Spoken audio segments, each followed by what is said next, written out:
ان کا نام ہے علی بن حسین، حضرت علی بن حسین، یہ امام حسین کے صاحبزادے ہیں۔ قدرت اللہ تعالیٰ کی ایسی ہے کہ یہ میدان کربلا میں بیمار تھے، کیونکہ اللہ نے امام حسین کی نسل چلانی تھی، تو یہ شدید علیل تھے، اٹھ کے کھڑے ہوتے تھے، اتنا تیز بخار تھا کہ گر پڑتے تھے ظاہراً۔ تو امام حسین نے فرمایا بیٹا تو نے نہیں جانا۔ ابا جی آپ میری موجودگی میں جائیں، یہ کیسے ہو سکتا ہے؟ فرمایا نہیں تو نے جانا ہی نہیں، میں جانے ہی نہیں دوں گا۔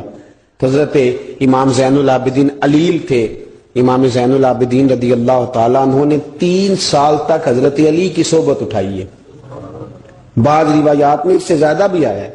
کچھ لوگوں نے لکھا جب آپ میدان کربلا میں گئے تھے تو 30 سال سے عمر زیادہ تھی، 30 سال سے عمر، اور داڑھی مبارک جو تھی نا آپ کی، جو لوگ شروع سے داڑھی نہیں نہ کٹواتے ان کی زیادہ لمبی نہیں ہوتی، جو شروع سے داڑھی رکھ لیتے ہیں نا، کیا پنجابی میں کہتے ہیں سچی داڑھی، اور ان کو خرشت بھی نہیں کرانا پڑتا، میں نے بھی کبھی نہیں کرایا، ضرورت ہی نہیں پڑی، وہ نہیں کرانا پڑتا اس لیے کہ جو داڑھی شروع سے ہوتی ہے نا وہ اتنی زیادہ بڑی بھی نہیں ہوتی اور پھیلتی بھی نہیں۔ تو حضرت امام زین العابدین کی داڑھی بہت زیادہ بڑی نہیں تھی، داڑھی مبارک آپ کی ٹھوڑی کے نیچے تھی تو زیادہ بڑی نہیں تھی کیونکہ شروع سے رکھی ہوئی تھی، یہ نہیں کہ کٹو، تو داڑھی ان کی 33 سال عمر مبارک تھی، با اختلاف روایات، کچھ لوگوں نے اس سے کم بھی لکھی ہے۔ 2-4 مہینے کے بعد جب کربلا سے واپس لوٹے تو ساری داڑھی سفید ہو گئی۔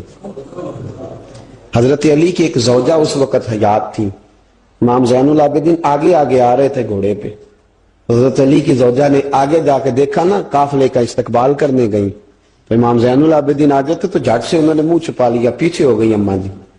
تو امام زین العابدین فرمانے لگے دادی کا تو پردہ نہیں ہوتا پوتے سے۔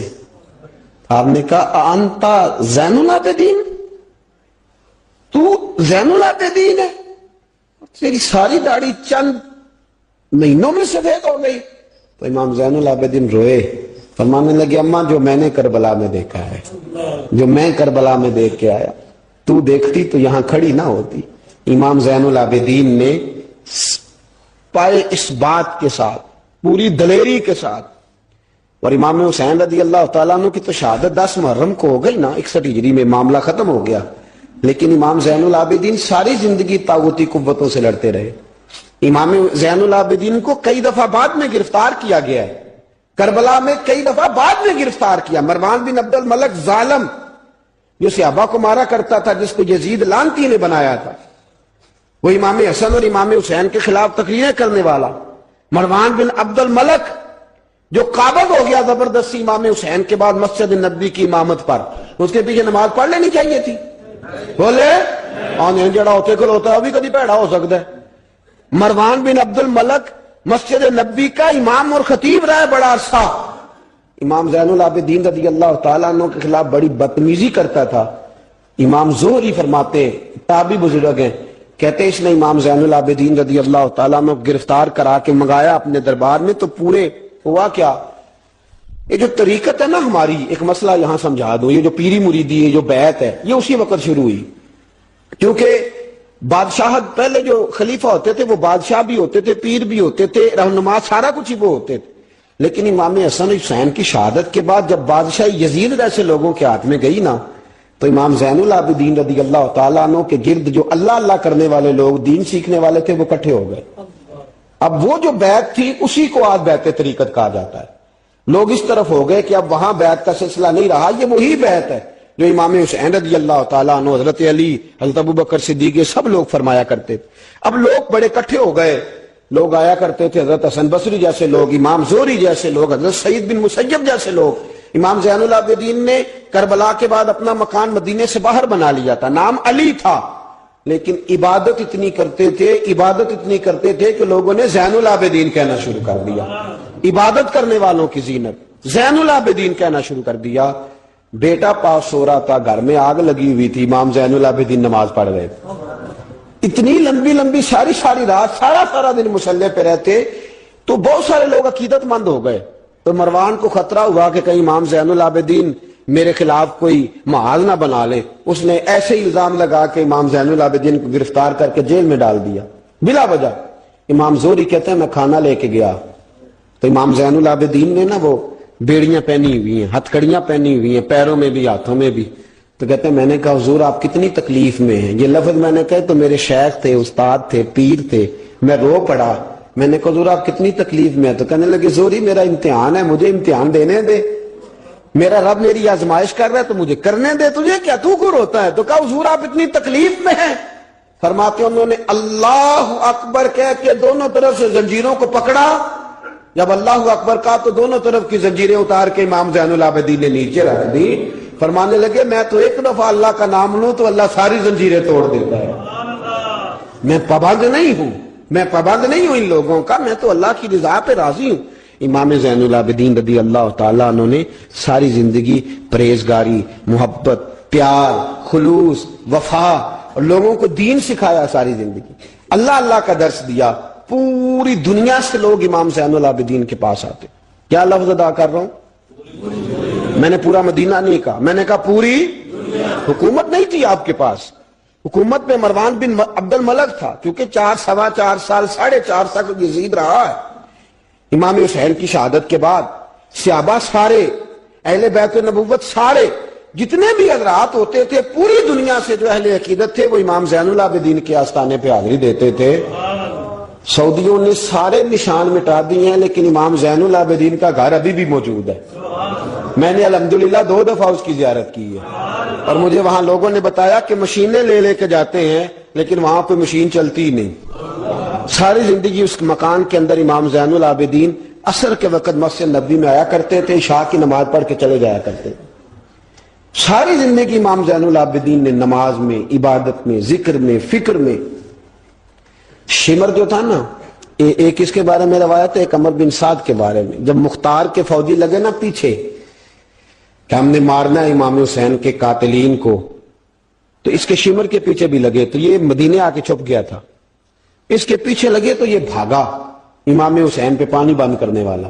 اور حضرت علی رضی اللہ تعالیٰ عنہ کے پوتے حضرت علی اصغر کے گلے میں تیر چلانے والا, یہ جب بھاگتا بھاگتا آیا نا تو امام زین العابدین کے خیمے میں جا گھسا. آپ مصلے پہ بیٹھے تھے, یوں نظر اٹھائی تو کہتا ہے میں نے پانی پینا ہے. پانی بند کرنے والا کہتا ہے میں نے یہ حوصلے دیکھو, دلیریاں دیکھو. امام زین العابدین خود اٹھے, پیالہ پکڑا, پہلے اسے دھویا, پھر اس میں پانی بھرا, پانی بھر کے اس کو پلایا. اور پینا ہے؟ کہتا ہاں. ایک پیالہ اور دیا. اور پینا ہے؟ ہاں. ایک پیالہ. اتنا پانی دیا کہ شرم سے پانی پانی ہو گیا, شرمندہ ہو گیا کہ یہ امام زین العابدین. باہر نکلا, دل میں خیال آیا زین العابدین نے پہچانا نہیں, اگر پہچان لیتے تو ایسا نہ کرتے. پھر اندر آ گیا, کہنے لگا شاید آپ نے مجھے پہچانا نہیں. امام زین العابدین کی آنکھیں آنسوں سے برس پڑی. فرمانے لگے تو نے میرے 6 ماہ کا بھائی پیاسا مار دیا تھا, تجھے میں بھول سکتا ہوں؟ تو اندر داخل ہوا تھا تو سارے زخم میرے تازے ہو گئے. تو کہا پھر آپ نے پانی کیوں پلایا؟ فرمانے لگے پانی بند کرنا تیرے جیسے لوگوں کا طریقہ ہے, اور دشمنوں کو پانی پلا دینا نانا محمد کی سنت ہے جو میں نے ادا کی ہے. یہ میرے نانا کا طریقہ ہے جو میں نے ادا کیا.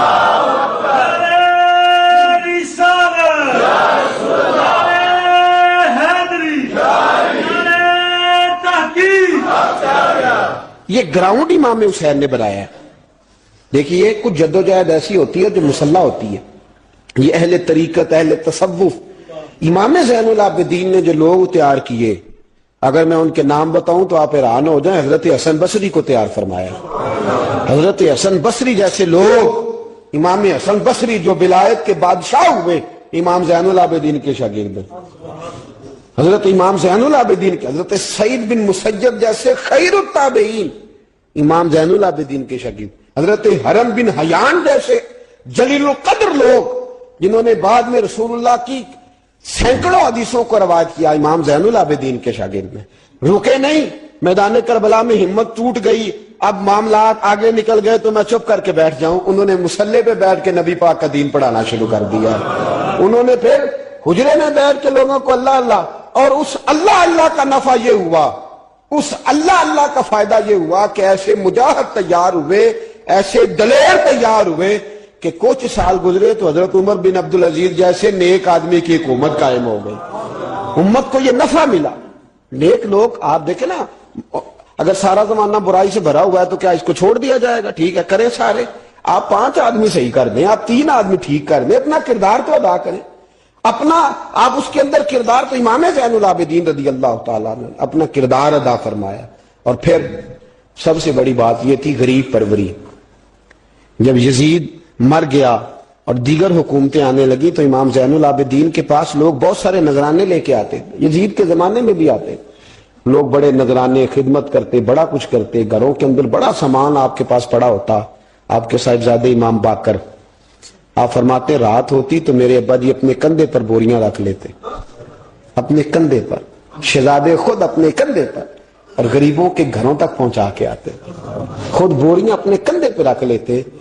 فرماتے ہیں میں کہتا ابا جی میں چھوڑ آتا ہوں، مجھے بتائیں.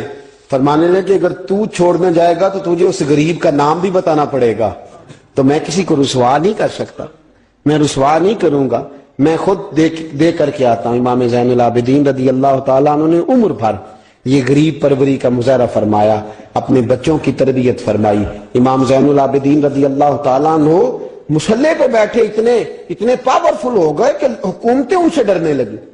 مسلح پہ بیٹھے بیٹھے اتنے پاورفل ہوئے، اتنے عظیم ہوئے کہ حکومتیں لرزنے لگی. ایک وقت ایسا آیا کہ مروان جیسا تگڑا حکمران، ظالم جو آدمی ہوتا ہے نا، بدماش آدمی سمجھتا ہے لوگ مجھ سے ڈرتے ہیں، حالانکہ لوگوں کی شرافت ہوتی ہے، لوگوں کی یہ.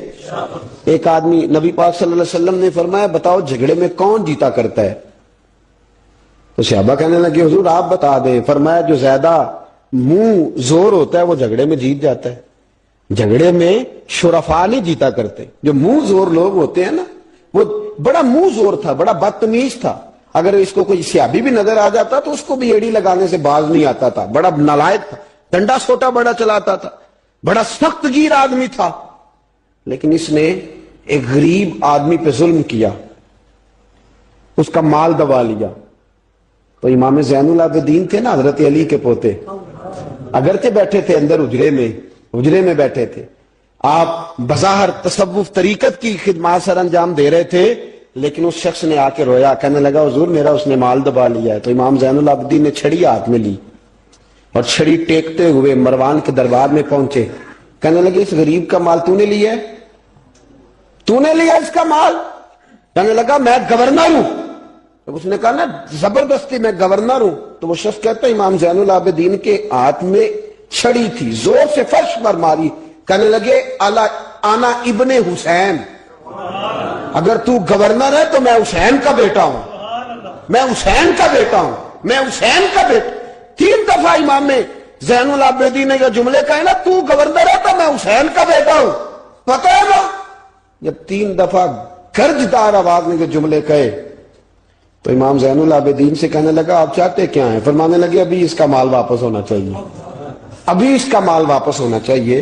اسی وقت بھرے دربار میں مروان نے مال منگایا، اس غریب آدمی کو دیا. وہ غریب آدمی اپنا مال لے کے واپس چلا گیا. تو امام زین العابدین بھی لوٹے. لوگ مروان سے کہنے لگے تو اتنا دلیر بنتا ہے، ایک صوفی آدمی جس کے ساتھ بندہ بھی کوئی نہیں، ایک غریب آدمی کھڑا ہے، ہاتھ میں ڈنڈا ہے، کوئی اسلحہ نہیں، کوئی تلوار نہیں، کوئی خنجر نہیں، تو ڈر کیوں گیا ہے؟ کہنے لگا مجھے پتہ ہی نہیں چلا. امام کی گرج اتنی زبردست تھی کہ میرا وجود کانپ رہا تھا اور مجھے لگ رہا تھا اگر میں نے بات نہ مانی تو پتہ نہیں آسمان گر جائے گا یا زمین پھٹ جائے گی. میں ڈر گیا، ہیبت تاری ہو گئی، روب تاری. اصل بات کیا تھی؟ ان اللہ مع الصابرین، اللہ صبر کرنے والوں کے، تو جس کے ساتھ اللہ ہو. حضور نے فرمایا غار ثور میں حضرت ابو بکر سے قرآن بیان، لا تحزن ان اللہ معنا، تو نہ ڈر، اللہ ہمارے ساتھ ہے، اللہ ہمارے. تو جس کے ساتھ اللہ ہوتا ہے پھر وہ کسی سے ڈرا نہیں کرتا. ایک محبت کی بات بھی بتا دوں، لوگ ہی نہیں جاتے تھے. امام باقر فرماتے ہیں ایک دن نا ایک ہرنا آ گیا، ہرنی آ گئی دوڑی دوڑی. تو امام اندر عبادت کر رہے تھے تو میں باہر دروازے پہ کھڑا تھا. تو وہ ہرن بار بار امام صاحب کے کمرے کی طرف جاتی. فرماتے میں بند کرتا، یہ ملا جامی نے اس کو شواہد النبوہ کے اندر لکھا ہے. فرماتے ہیں بار بار جاتی، میں اس کو روکتا. تو نماز مکمل کر کے مجھے کہنے لگے کیا بات ہے؟ میں نے کہا حضور ایک ہرنی ہے، اندر آنا چاہ رہی ہے. تو فرمایا کھول دو دروازہ، آنے دو، جانور ہے، آنا چاہتی ہے تو آنے دو. کہتے ہیں وہ ہرن اندر آیا تو میں نے اس کو دیکھا کہ وہ امام صاحب کے رات کا وقت ہے، تو امام زین العابدین کے کان کے ساتھ منہ لگائے ہوئے. مرن، شام کا وقت ہے. فرماتے ہیں میں نے دیکھا کہ امام زین العابدین نے چھڑی پکڑی، امامہ باندھا، جبہ پہنا. فرماتے ہیں آگے آگے ہرن چل رہا، پیچھے پیچھے امام زین العابدین چل رہا. آگے آگے ہرن چل رہا، پیچھے پیچھے.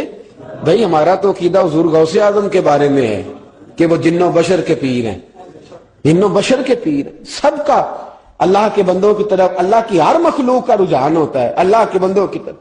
کہتے ہرن کے پیچھے پیچھے ایک عرابی کے دروازے تک لے گئی ہرن. تو امام زین العابدین نے نا دستک دی دروازے پہ، اور ہرن ایک کونے میں کھڑی ہو گئی.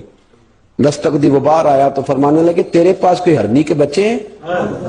اس نے کہا ہاں. آپ نے کیا کرنا ہے؟ فرمایا میں خریدنے آیا ہوں، میں وہ بچے خریدنے آیا ہوں. کہتے ہیں 2 بچے تھے. کہنے لگا جی میں نے تو سویرے بیچنے تھے، میں روز جنگل سے کچھ نہ کچھ پکڑ کے لاتا ہوں، سویرے بیچنے تھے، سویرے گاہک ڈھونڈنے تھے، آپ رات کو جا گئے، کیا لے گا؟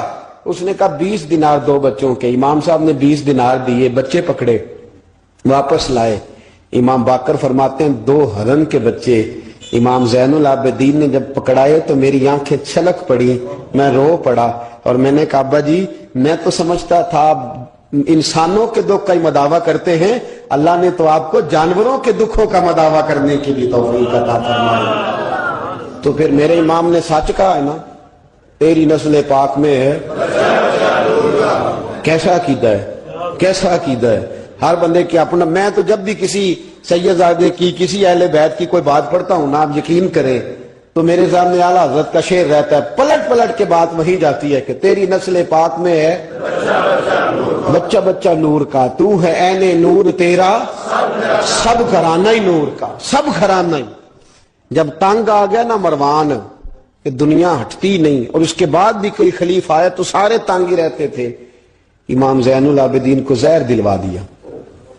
امام حسن کی شہادت بھی زہر سے ہوئی، امام زین العابدین کو زہر دلوایا. جب زہر آپ کی رگوں میں اترا، آپ کو درد محسوس ہوا تو امام باقر فرماتے ہیں سجدے میں چلے گئے، سجدے میں چلے گئے. میں نے کہا حضور اتنی تکلیف ہے، آپ یہ کیا کر رہے ہیں؟ فرمانے لگے میں سوچتا تھا میں جہاد پہ نہیں نکلا تو کہیں بستر پہ مجھے تبھی موت نہ آ جائے. میرا دادا بھی شہید، میرا والد بھی شہید، میرے تایا بھی شہید، میرے بھائی بھی شہید، میرے پھپھی داد چچا داد بھی شہید. میں سوچتا تھا کہیں تبھی موت نہ چلا جاؤں. سجدہ شکر ادا کر رہا ہوں کہ رب نے مجھے بھی شہادت عطا فرما دی ہے، اللہ نے مجھے بھی شہادت کی موت عطا فرمائی ہے. پھر وصیت فرمائی امام. دیکھیں اللہ والوں کے مزار کی بھی برکت ہوتی ہے. امام باقر کو وصیت فرمائی صاحبزادے کو، فرمایا مجھے میرے تایا امام حسن کے ساتھ جنت البقیع میں دفن کرنا، ان کے ساتھ. تو کہتے میں نے کہا ابا جی وہاں تو جگہ ہی نہیں. روتے ہوئے میں نے کہا. کہنے لگے تو جا کے تلاش کرنا، جگہ مل جائے گی. فرماتے میں پہلے جنت البقیع جاتا تھا تو قبریں ساتھ ساتھ ملی ہوئی نظر آتی تھی. امام زین العابدین کے وصال کے بعد گیا تو مجھے پوری قبر کی جگہ نظر آئی، پوری جگہ جس کو میں پہلے تھوڑا سمجھا کرتا تھا وہ پوری جگہ ملی. امام حسن کے بالکل متصل امام زین العابدین کا مزار ہے. امام زین العابدین نے سینکڑوں شاگرد چھوڑے، درجنوں ہزاروں کی تعداد میں آپ سے فیوز و برکات حاصل کرنے والے لوگ چھوڑے. اور جتنا صوفیاء کا سلسلہ پھر آگے بڑھا، حضرت حسن بصری، حضرت فضیل بن عیاض، پھر اس کے بعد حضرت سری سختی، پھر اس کے بعد حضرت میں اگر آپ کو دلائل کے ساتھ عرض کروں تو سارا فیضان امام زین العابدین کا ہے. سارا فیضان آپ کے اپنے صاحبزادے امام باقر کے بیٹے امام جعفر صادق اور امام جعفر صادق کے شاگرد اور مرید ہے امام اعظم ابو حنیفہ. جتنی شاخیں علم کی پھیلی، جتنی شاخیں پھر اس کے بعد طریقت کی پھیلی، علم حدیث کی پھیلی، وہ ساری امام زین العابدین کا فیضان ہے. اور آج تک امت مسلمہ کے اندر امام زین العابدین کا فیضان جاری ہے اور انشاءاللہ صبح قیامت تک جاری رہے گا. علمی فیضان بھی، روحانی فیضان بھی، اور دنیا میں جتنے سعادات پائے جاتے ہیں وہ بھی امام زین العابدین کی اولاد ہے. امام حسین کی ساری اولاد امام زین العابدین سے ہے. اللہ تبارک و تعالیٰ نے کس قدر فضل فرمایا. امام حسین کے ایک بیٹے میدان کربلا میں موجود رہے امام زین العابدین. یزید کے 14 بیٹے تھے، بچے تو ان کے بھی ہوئے ہوں گے، بات آگے. اور یزید کا ایک بیٹا بڑا نیک بھی تھا جو یزید کے بعد تخت نشین ہوا، اور بیٹھتے ہی اس نے کہا کہ میں اس تخت پہ نہیں بیٹھ سکتا جس تخت کے پائے میں امام حسین کا خون موجود ہو. اور میں نہ میرا باپ اس قابل تھا نہ میں اس قابل ہوں. یخرج الحی من المیت و یخرج المیت من الحی. اللہ زندوں سے مردے، مردوں سے زندے، اچھوں سے برے، بروں سے اچھے پیدا کر دیتا ہے. امام یزید کا بیٹا کہنے لگا کہ میں نہیں اس قابل کہ یہاں 40 دن، اس نے کہا میں 40 دن دیتا ہوں، اپنا حکمران بنا لو۔ اس کے بعد وہ تخت سے نیچے اتر گیا۔ نیک بھی ایک بیٹا تھا لیکن پھر بھی یزید کی نسل آگے نہ بنی، نہ زیاد کا وہ ستم رہا، نہ یزید کی وہ جفا رہی، جو رہا تو نام حسین کا، جسے زندہ رکھتی ہے کربلا، جو رہا تو نام، اور انسان کو بیدار تو ہو لینے دے، ہر شخص پکارے گا ہمارے ہیں حسین۔ حضرت مولا علی شیر خدا کرم اللہ تعالی وجہ الکریم فرماتے ہیں نبی پاک ایک سفر پہ گئے تو مجھے اپنا نائب بنا کے مدینے میں چھوڑ گئے حفاظت کے لیے۔ میری باتوں کی سمجھ تو آ رہی ہے نا آپ حضرات کو؟ حضور مجھے چھوڑ گئے، کہتے ہیں میرے پاس مال غنیمت کے تھوڑے سے پیسے تھے، میں سونے کا ایک ہار لایا، ایک لاکٹ لایا، اور سیدہ فاطمہ کو تحفہ دیا پہلی دفعہ، سونے کا ہار انہوں نے پہن لیا۔ نبی پاک علیہ السلام کا طریقہ مبارکہ یہ تھا کہ حضور جب سفر پہ جاتے تھے تو سب سے آخر میں سیدہ فاطمہ کے گھر جاتے، اور جب واپس آتے تو سب سے پہلے آتے، سب سے پہلے۔ حضرت علی کہتے ہیں قاصد آیا، اس نے آ کے بتایا کہ کل نبی پاک واپس آ جائیں گے۔ سیدہ فاطمہ بڑے دنوں سے انتظار کر رہی تھی کہ حضور آئے نہیں، اتنے دن ہو گئے۔ جب جا کے بتایا نا کہ کل حضور آئیں گے تو کہتے سیدہ نے صبح سے صفائیاں شروع کر دی، کھانا پکایا اپنے محبوب کے لیے، حضور کے لیے بہترین کھانا بنایا اور بہت ساری تیاری کی۔ کہتے ہیں حضور آئے، حسب روایت حسب عادت، وہی مبارک عادت جو محبوب کی ہمیشہ سے تھی، نبی پاک آئے، پہلا قدم سیدہ فاطمہ کے گھر میں رکھا، السلام علیکم کہا، اور سیدہ نے وعلیکم کہا تو حضور نے ان کا چہرہ دیکھا تو واپس چلے گئے۔ حضرت فاطمہ رونے لگ گئی۔ مولا علی شیر خدا کہتے ہیں میں گھر آیا تو بی بی صاحبہ زاروں قطار رو رہی۔ فاطمہ کیا ہوا؟ کالی پتہ نہیں، حضور سلام لیا واپس چلے گئے، ایسا کبھی ہوا ہی نہیں، پتہ تو کریں۔ شیر خدا کہتے ہیں میں مسجد میں گیا تو نبی پاک بھی ایک کونے میں بیٹھ کے رو رہے تھے۔ میں نے کہا یا رسول اللہ آپ یہاں رو رہے ہیں، فاطمہ وہاں رو رہی ہے، بات کیا ہے؟ تو نبی کریم علیہ السلام نے فرمایا وہ میری بیٹی ہو کے سونا پہنتی ہے، اگر فاطمہ بھی سونے سے پیار کرے گی تو امت کی غریب بیٹیاں کدھر جائیں گی؟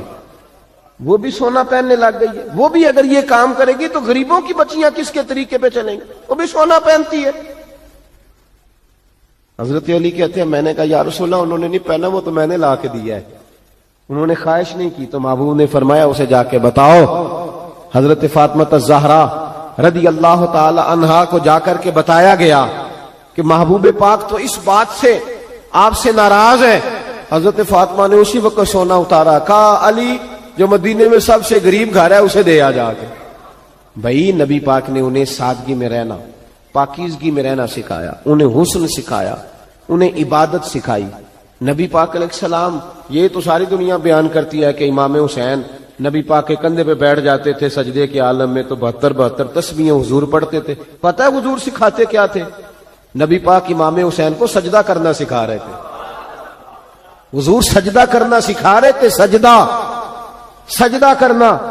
پورے کربلا میں، پورے کربلا کے واقعے میں کسی جگہ بھی امام حسن اور امام حسین نے کسی ایک مقام پہ بھی یزیدیوں سے کوئی مطالبہ نہیں کیا، کوئی بات نہیں منوائی، کہا جو تمہاری مرضی۔ ایک بات صرف کی، ایک گزارش، توجہ ہے میری بات پر، ایک بات صرف کی، ایک مطالبہ رکھا۔ جب 9 محرم کو عمر بن سعد نے، شمر نے، ان سب نے کہا نا کہ حسین یہاں اب بات ختم ہو گئی، یا بیعت کرو یا جنگ کرو، تو امام حسین نے فرمایا مجھے ایک رات کی مہلت دو۔ علی کے بیٹے مہلت مانگ سکتے ہیں؟ بولے نا یار، مہلت مانگتے تھے وہ، کیا ضرورت تھی؟ امام حسین نے فرمایا مجھے مہلت دے، ایک رات رہ گئی ہے، میں راج کے سجدے کرنا چاہتا ہوں۔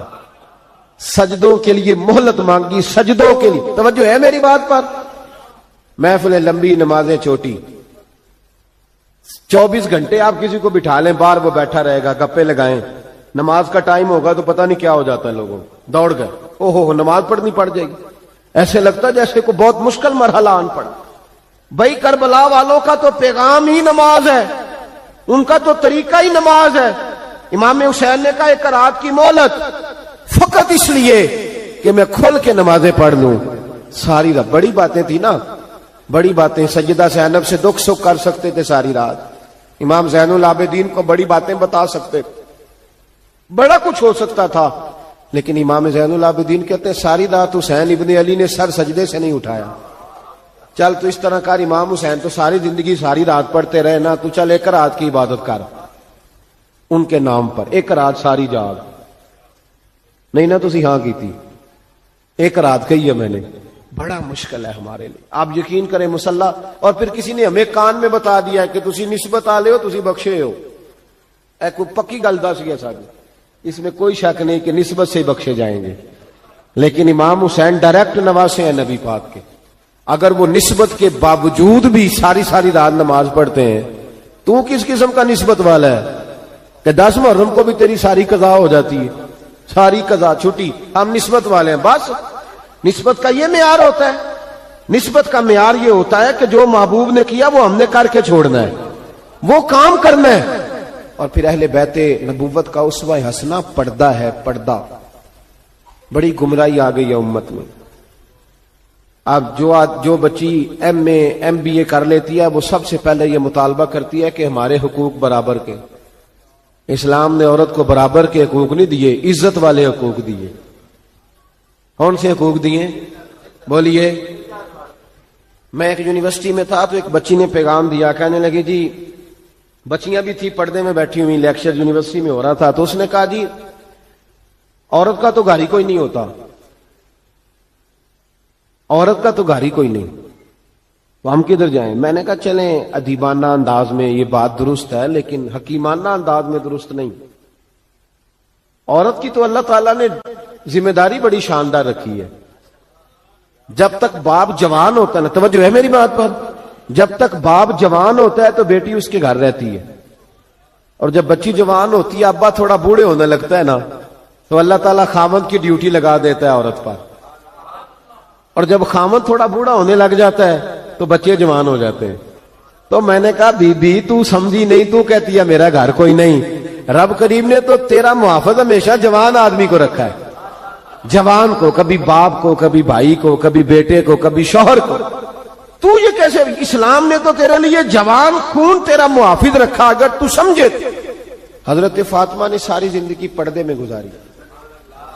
ان کا ننگا سر کبھی سورج نے بھی نہیں دیکھا.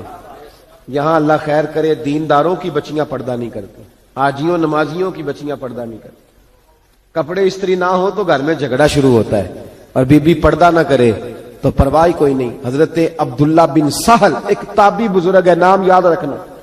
عبداللہ بن سہل کہتے ہیں سیدہ زینب جب کربلا سے واپس آئیں تو وہ میری پڑوسن تھی. 15 سال کہتے میں ان کا پڑوسی رہا ہوں. 15 سال. 15 امام شورانی نے اس کو لکھا ہے، 15 سال میں حضرت زینب کا پڑوسی رہا. کبھی ہوتا ہے نا کہ بی بی برقع پہن کے باہر نکل آتی ہے، بازار جانا ہے، دوائی لینی ہے، کوئی کام ہے.